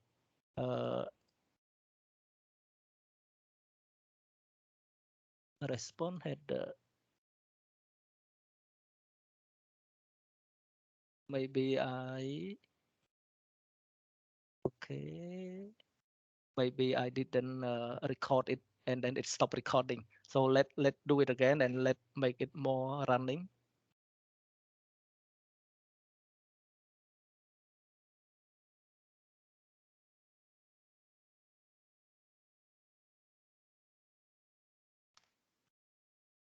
okay and then let's find our cookie okay so here you can see that in the header and then here is in the response header you can see that Google set one cookie in your browser and then the cookie name is 1p jar and then the value is some that okay and then you can also go to the application under the cookie you can see that the cookie is here and then it's still not expired because I don't know when here you can see the expired date okay so it may be expired very long so it is still here so these are the cookies set by Google server but as a developer you can also write a code to store the cookie and because this is the browser client side you can also write some code in the console we have console in order to create some cookie អញ្ចឹងកន្លែងនេះខ្ញុំចង់បញ្យល់ថានៅពេលដែលយើងបើក Google អា server ហ្នឹងវានេះដូចថាយើងឃើញមិញនៅកន្លែង network មិញហ្នឹងនេះនៅកន្លែង response header អីហ្នឹងអា Google ហ្នឹងវា set cookie មកលើ browser របស់យើងហើយដែល cookie ហ្នឹងវាមានឈ្មោះរបស់វានេះអូខេអានេះឈ្មោះវាអានេះគឺតម្លៃរបស់វាអញ្ចឹងវាមានឈ្មោះ OTZ វាមានឈ្មោះអីណាណៃមកព្រោះទៅហើយវាមានអាមួយឈ្មោះ 1p jar នេះ ต่อไปយើងចង់ឃើញអា cookie ហ្នឹងនៅកន្លែងណាយើងអាចចូលក្នុង application click លើកន្លែង cookie នេះហើយយើងឃើញនេះសិតតែ cookie ទាំងអស់តោះណាអញ្ចឹងទាំងអស់ហ្នឹងគឺ cookie ជាងអា one pizza ហ្នឹងគឺនេះ cookie នៅកន្លែងនេះអូខេហើយ cookie ហ្នឹងយើងអាចតែ save program ដើម្បីបង្កើត cookie ក៏បានដូចយើងបង្កើត username password role អីចឹងហើយដោយសារតែ browser យើងគឺជា client យើងក៏អាចតែ save code ដើម្បីបង្កើត cookie បានដែរអូខេ so now let's create cookie from the console so here I can click on the console so you can write some code here JavaScript code because it is also a terminal JavaScript terminal so all the code I have written here for example you can see the lesson so when you write document.cookie it will list all the cookie available in your browser okay document.cookie enter okay so here you can see that here are the cookie that inside your browser that are storing now okay inside it you can see one pizza somewhere so if you want to create your own cookie how can you do it okay let's go to the lesson so you can write cookie equal to some cookie name and then the cookie value okay so now I write what happening here fail to load resource like internet okay let's try cookie document.cookie equal to for example here I already wrote my cookie is equal to for example like food okay and then when I enter here I create my cookie so you can write cookie here and create here but you can also create your cookie in your application okay so now when I go back to application and then when I go back to cookie you can see that here is the cookie that I create the name of the cookie is my cookie and then the value is the food and then it is a session and then there is no expire because I didn't write the expire that okay but you can also set the expire like in 10 seconds or 1 minute or 1 day or 1 year so that is how we set the cookie in the client so here I use a console to set it but normally we use a programming language like a Node.js or whatever to set the cookie so that your application can read information from the cookie to use somewhere in your application តោះទាំងអស់គ្នានៅនឹងអត់នៅស្ដាប់ខ្ញុំលឺអត់អត់ទាន់ដាច់ណាហី Yes teacher អូខេអញ្ចឹងតនអត់មិញតនអត់ថាយើងអាចបង្កើត cookie បានហើយ cookie យើងអាចទៅ save នៅក្នុង console មិញក៏បានឬមកក៏យើងពេលយើងបង្កើត web application ឲ្យយើងអាចហៅ library មួយមកហើយហៅ session មួយមកបង្កើត session ក៏បានដែរច្បាស់នៅស្គាល់ cookie ច្បាស់នៅតន់លោកគ្រូ ហ្នឹងហើយអញ្ចឹងcookie is like a small memory in the browser so that you can use normally all the server are using something related to metadata but as a developer you can also create your own cookie okay you can create a cookie which lasts forever you can also create a cookie which expire in 1 second 10 seconds 1 week 1 year it depends on you okay sometimes the people using it to create like a token like a token for authentication like it can store in a cookie also and it can expire also something like that okay so in the programming we don't call it cookie we call it session so when you write PHP programming or Node.js programming you can see that all the libraries sometimes they call it cookie sometimes they call it a session but in the HTTP protocol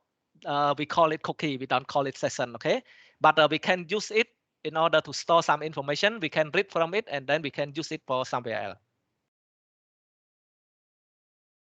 let me see maybe we can end our class now because there's a lot of things that still going on we can learn next time we already learned a lot now so any question related to our class មានកន្លែងណាអត់ច្បាស់ព្រោះថ្ងៃហ្នឹងរៀនច្រើនគួរសមដែរហើយតាំងពី process តាំងពី port តាំងពី cookie ទៅដល់ផ្ទះវិញមើលឡើងវិញព្រោះភាគច្រើនខ្ញុំបរៀនច្រើនដើម្បីឲ្យយើងយល់ព្រោះដោយសារពេលវេលាយើងខ្លីដែរអញ្ចឹងខ្ញុំបរៀនបខំច្រើនដែរដើម្បីយើងយល់កាន់តែច្រើនព្រោះតែពេលចាប់ពេលរៀនទៅគឺឡើងបានបរៀនហើយអញ្ចឹងមានពេលចេះតែបរៀនទៅហើយវារៀងច្រើនតិចខ្ញុំដឹងថាច្រើន overload តែយើងព្យាយាមចាប់ទៅយល់បានប៉ុណ្ណាយល់ប៉ុណ្ណឹងអត់យល់មើលវីដេអូបន្ថែមយ៉ាងហោចណាស់ក៏យើងស្គាល់វាដែរបើអត់តន់យល់ក៏យើងអាចស្គាល់វាតិចតិចដែរថ្ងៃក្រោយអាចទៅរៀនបន្ថែមខ្លួនឯងបាន question Any question?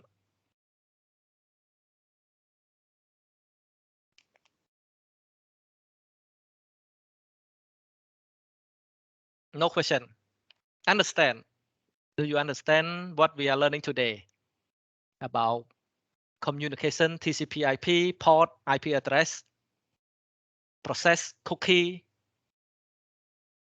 the communication between server and client using HTTP protocol? Have some idea?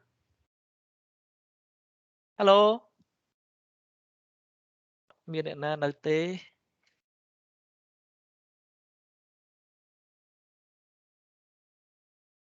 Hello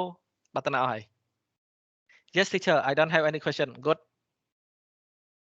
okay okay so before we are going so let's write a little program in order to see how do we run the web server. Okay, so maybe I have some so now I install my Visual Studio Code. You can also install your Visual Studio Code. Okay, maybe I open a new window. Maybe we can write a little bit program in order to run a simple web server so that we will know that what are the how can the server listening to some port. Okay, so I create a code. Maybe I create a new one.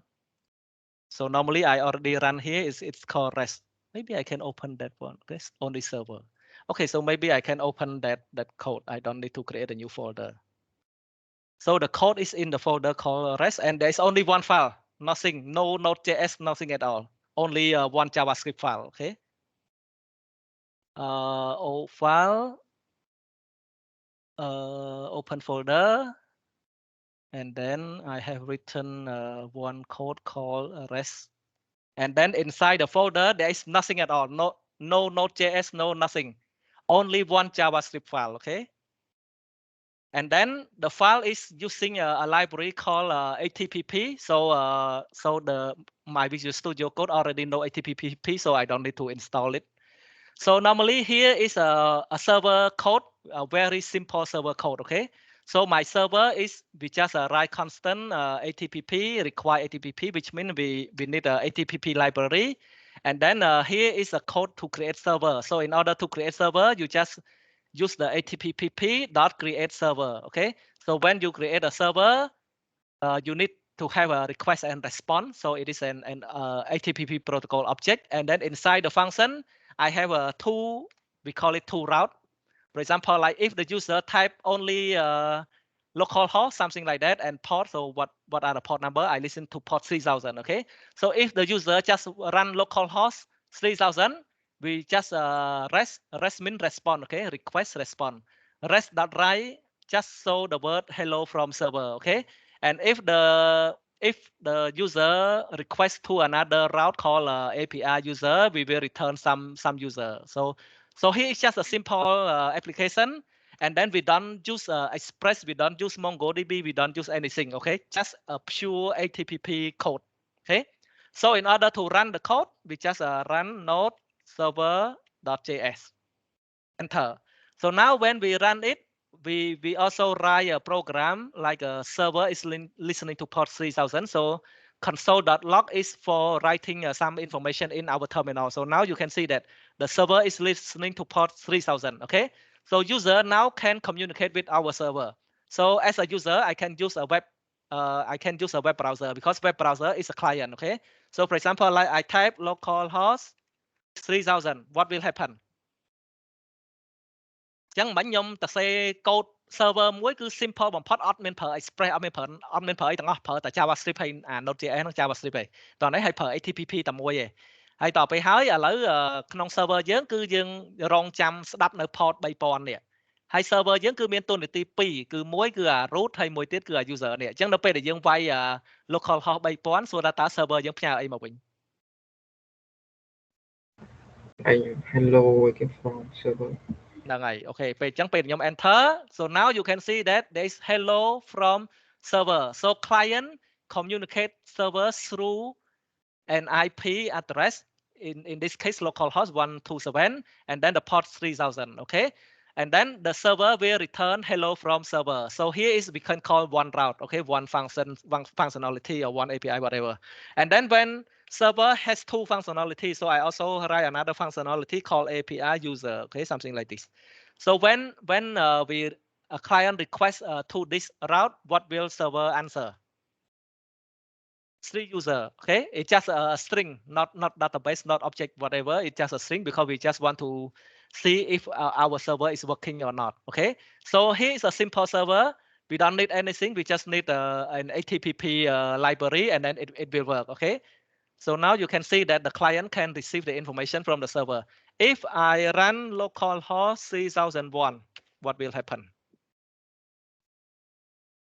បើខ្ញុំវាយ localhost 3001 មានរឿងអីកើតឡើង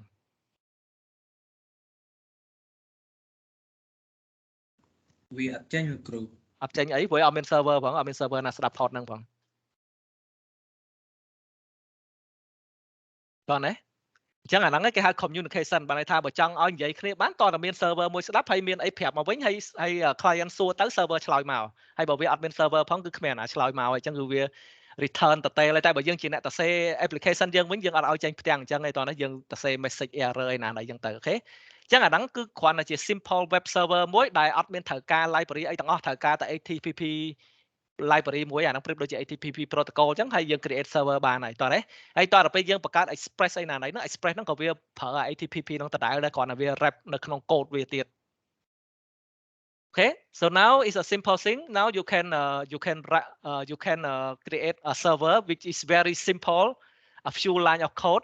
and then you can create a server, and then everyone from the internet now can request to your server by just typing the URI like this. Okay, like 3000 or 3001. So that is called HTTP protocol and how they communicate with each other. And then to create a real application, we need like database, we need more route, we need more code, more library. But for a simple communication, it's just like this. And then we still have 10 minutes. I can show you what if we use another application called Postman. So Postman is a client application just like browser. Same thing. For example, like I can open my Postman application. Postman ចឹងអា Postman ហ្នឹងវាប្រៀបដូចជា browser ដែរដូចតែគ្នាហ្នឹងគ្រាន់តែ user developer ចូលចិត្តប្រើវាដោយសារវាឃើញ code ឃើញ data ឃើញអីចឹងណាតែតាមពិតទៅវាដូចតែ browser ចឹងគឺវាគឺដើរតួនាទីជា client. So Postman is a user application, client application. Normally we use it to test the communication between client and server, and it show every code, every HTTP protocol. Okay, so in order to create something, the session has expired.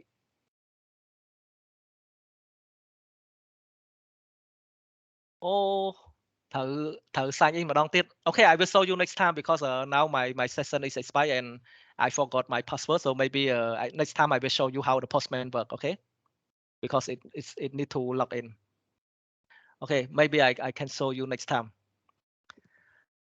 Okay, I think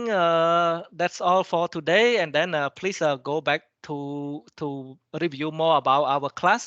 And then you can try to create a server by yourself, try to write a simple code like this, and then try to run it, how it works. Because here it's just a simple web server. We only need a Visual Studio Code, and then you install Node.js, and then just write this line of code. Maybe I can post it on the MS Teams so that you can copy the code. Okay, and then we will see on Thursday. Okay.